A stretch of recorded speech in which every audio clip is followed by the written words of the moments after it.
पर उपदेश कुशल बहुत तेरे है। दूसरों को उपदेश देने में हर कोई आज बहुत एक्सपर्ट है, परंतु वो उपदेश के लिए खुद फॉलो नहीं करता है। ये सबके साथ है। और आजकल तो व्हाट्सएप, इंस्टाग्राम और ये जो सोशल मीडिया पर जो लोग ज्ञान बांट रहे हैं, मैं भी बांट रही हूँ तो ये सब जो बांट रहे हैं वो इतना बट रहा है कि अगर उसका हम 10% भी अपने जीवन में उतार लें तो शायद हम बहुत अच्छे इंसान बन जाएं, पर कोई नहीं, सिर्फ बांटने में लगे हुए हैं, ज्ञान देने में लगे हुए हैं, पर ज्ञान को एक्सेप्ट, ज्ञान को स्वीकार कोई नहीं कर रहा है। एक छोटी सी कहानी कि एक लड़की है जो कि दूध बेचने जाती है। डेली जो है वो गंगा नदी को पार कर कर दूध बेचने जाती है। अब जब वो नदी पार करती है तो उसका दूध का लोटा मतलब ना छलके तो बहुत संभाल के नदी को पार करके जाती है। कभी कभी नाव का सहारा भी ले लेती है। नदी के किनारे एक बाबाजी वो देखती है कि काफ़ी दिन से उपदेश दे रहे हैं, तो वो एक दिन सुनने बैठ जाती है कि सोचती है चलो थोड़ा सा टाइम यहाँ देते हैं।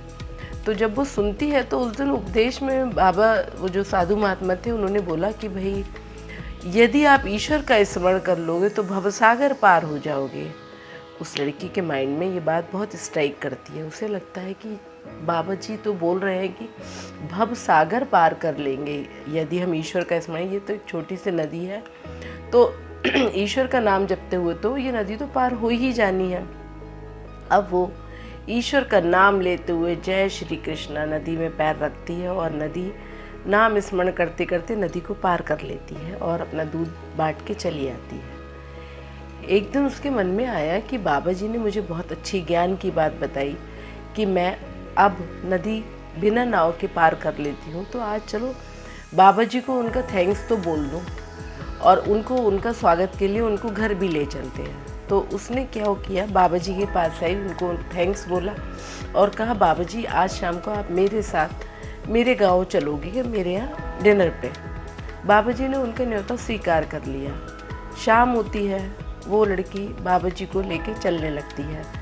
बाबा जी और वो लड़की दोनों नदी के किनारे खड़े हैं। बाबा जी से वो लड़की कहती है कि चलिए साधु महात्मा जी।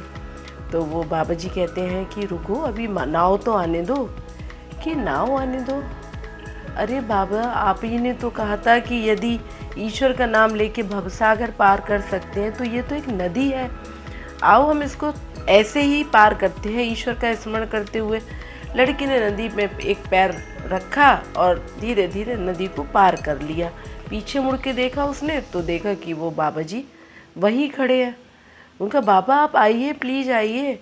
तो बाबा जी एकदम स्तब्ध, आंखें उनकी फटी की फटी रह गई कि भाई ये क्या कर लिया। तो बोले कि बाबा जी आप ही ने तो मुझे शिक्षा दी थी कि ईश्वर का स्मरण करते हुए भवसागर पार कर सकते हैं, तो फिर आप क्यों नहीं आ रहे हो? तो वो साधु महात्मा बोले बेटा मैंने तो सिर्फ ज्ञान देता हूँ, मैंने कभी उस ज्ञान को अपने ऊपर अप्लाई नहीं किया है। तुम तो एक बहुत अच्छी साध्वी महिला निकली कि तुमने ज्ञान को सुना और उसको अपने ऊपर अप्लाई भी किया। तो तनिक सोचें, हम सब आज ज्ञान बांटने में लगे हुए हैं पर कोई उसको खुद पर अप्लाई नहीं कर रहा है। तो फिर